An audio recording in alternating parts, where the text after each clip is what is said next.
We kind of left off in the middle of talking about batteries. We talked about nickel-cadmium batteries. Another type of rechargeable batteries are the nickel metal hydride, and they're sometimes abbreviated NIMH. The problem with the nickel-cadmium batteries is that cadmium is toxic. And so you've got a lot of issues with disposal and various things like that. So nickel-cadmium batteries are kind of on their way out, and the nickel metal hydride are becoming more popular. The cathode reaction is the same. It's nickel. Which occurs at the cathode, oxidation or reduction? Reduction occurs at the cathode, right? So we've got nickel 2+ ions being reduced to nickel. Same cathode reaction. The anode reaction, though, is different.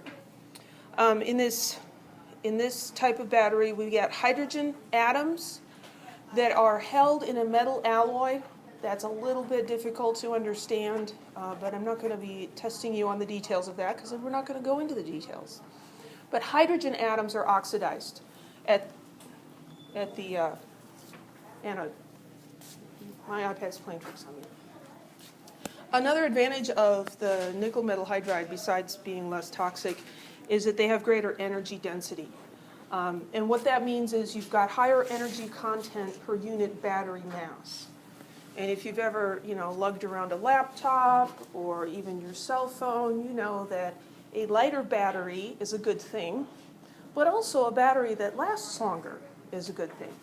So with the metal hydride battery, you can have the same amount of power, length of life, but it's going to weigh less. So that's a good thing. Another type of rechargeable battery is the lithium-ion battery. These are the newest ones. These are the ones you commonly see in cell phones, laptops, digital cameras, things of that nature. They have an even higher energy density. There's a table in your book if you're interested in comparing the energy densities of these different types of batteries. The lithium-ion battery works very differently than the other batteries we've talked about. So here's an illustration of it. The anode is graphite, and it has lithium ions sort of interlayered within the graphite. And the cathode is a lithium transition metal oxide. And so what happens here is the lithium ions move from the anode to the cathode. So we've got positive charges moving this way, and that causes electrons to move through the external circuit from the anode to the cathode. Okay, and that's just really different, and that's pretty much all you need to know about this one, is that it acts very differently. Well, any questions about the batteries?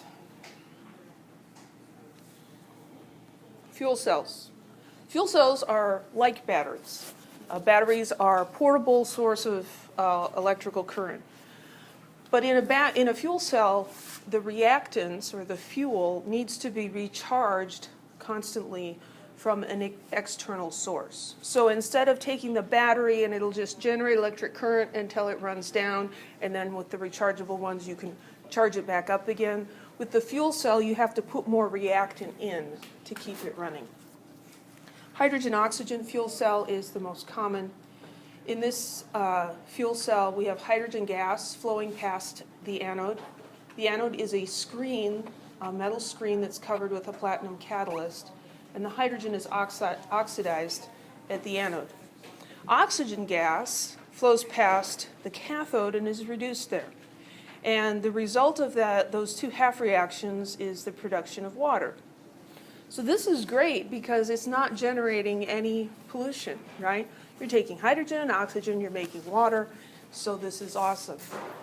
Well, it will hopefully be more awesome in the future. Right now, the problem is, where do you get the hydrogen for the fuel?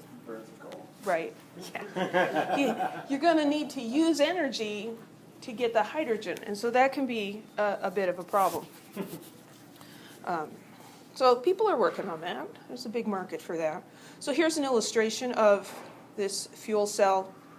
Here we have the anode and the cathode and the oxygen and the hydrogen. And so the hydrogen is coming in on this side, oxygen's coming in on this side.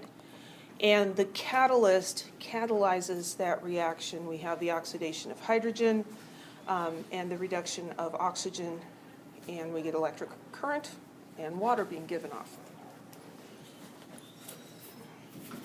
So, any questions?